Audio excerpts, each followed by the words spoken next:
వ్యవసాయ కుటుంబాలకు సంవత్సరానికి 12,000 రూపాయలు ఇందిరమ్మ ఆత్మీయ భరోసా పథకం కింద ఇవ్వాలని నిర్ణయం చేయడం జరిగింది.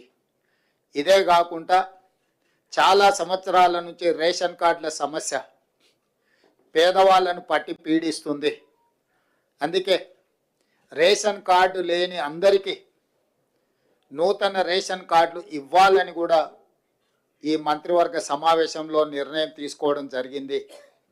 కాబట్టి ఈ అన్ని పథకాలు జనవరి 26, 2025 నుండి ప్రారంభం కాబోతున్నాయి.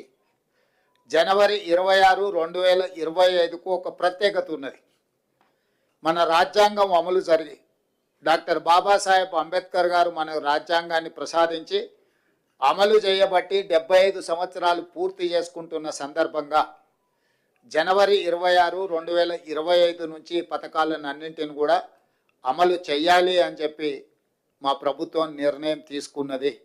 అదేవిధంగా వ్యవసాయ యోగ్యం కాని భూములు అంటే రాళ్ళు, రప్పలు, గుట్టలు, రోడ్లలో పోయిన వాటికి లేదా మైనింగ్ చేస్తున్న భూములకు లేదా నాలా కన్వర్షన్, రియల్ ఎస్టేట్ వెంచర్లు, పరిశ్రమలకు తీసుకున్న భూములు, అదేవిధంగా రైతుల నుంచి ప్రభుత్వం సేకరించిన భూములకు రైతు భరోసా వర్తింపజేయము.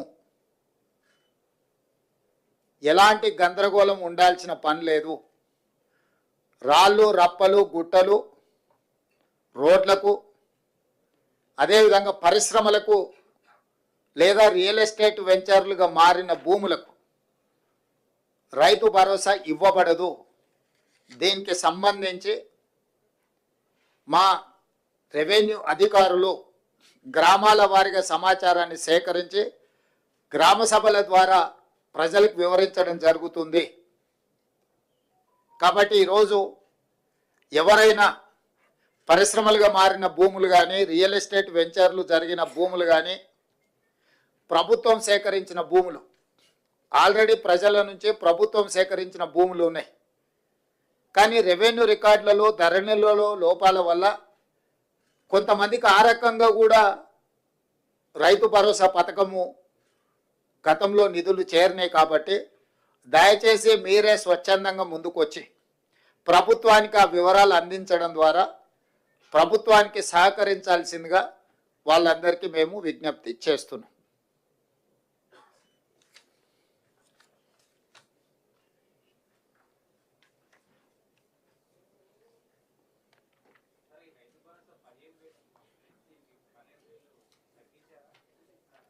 పెంచినాం, 10,000 నుంచి 12,000కి పెంచినాం. ఇప్పుడు వెసులుబాటును, ఆర్థిక పరిస్థితులు, మనకున్న వెసులుబాటును బట్టి 10,000 నుంచి 12,000 రూపాయలకు పెంచుకోవడం జరిగింది. అదేవిధంగా భూమి లేని వ్యవసాయ కుటుంబాలకు కూడా 12,000 రూపాయలు ఇవ్వాలని నిర్ణయించుకోవడం జరిగింది. ప్రభుత్వానికి ఉన్న ఆదాయ వనరులను ప్రభుత్వం ఆదాయం పెంచడం, పేదలకు పంచడం మా ప్రభుత్వం యొక్క విధానం. ఎంత వెసులుబాటు ఉంటే అంత వెసులుబాటుతోటి రైతులకు మేలు చెయ్యాలన్నదే మా ఆలోచన. దాంట్లో భాగంగానే గత ప్రభుత్వం 10,000 రూపాయలు మాత్రమే ఇస్తే మా ప్రభుత్వం 12,000 రూపాయలను ఇవ్వడం జరిగింది.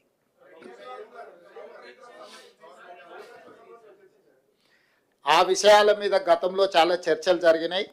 ఇప్పుడు ఎందుకు అని అంటే జనవరి 26 నుంచి అమలు చేయాలి. కాబట్టి ఇప్పుడు ఉన్న సమాచారం మేరకు, అధికారుల దగ్గర, ప్రభుత్వం దగ్గర ఉన్న సమాచారం మేరకు రైతు భరోసా పథకము, రైతు ఇందిరమ్మ ఆత్మీయ భరోసా పథకాన్ని అమలు చేయాలని ఈ మంత్రివర్గం నిర్ణయం తీసుకున్నది.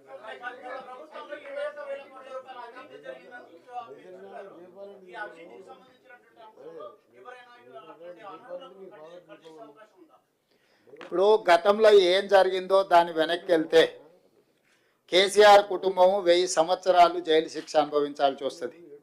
కాబట్టి వాటికంటే భవిష్యత్తులో తప్పిదాలు జరగకుండా నిజమైన రైతులకు మేలు చేయాలన్నదే మా ప్రభుత్వం యొక్క విధానము.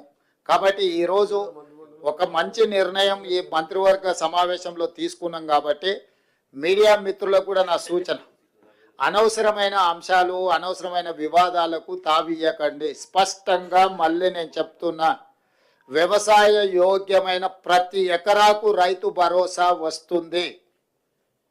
ప్రతి ఎకరాకు సంవత్సరానికి 12,000 రూపాయలు ఇవ్వడం జరుగుతుంది. భూమి లేని వ్యవసాయ రైతు కుటుంబాలకు సంవత్సరానికి 12,000 రూపాయలు నగదు ఇవ్వడం జరుగుతుంది. ఆ పథకం పేరు ఇందిరమ్మ ఆత్మీయ భరోసా. రేషన్ కార్డులు జనవరి 26 నుంచి రేషన్ కార్డులు లేని వాళ్లకు రేషన్ కార్డులు ఇవ్వడం జరుగుతుంది. 3 అంశాల మీద ఈ మంత్రివర్గంలో సానుకూలమైన ప్రజలకు ప్రయోజనం చేకూర్చే నిర్ణయాలు తీసుకున్నాము. మీడియా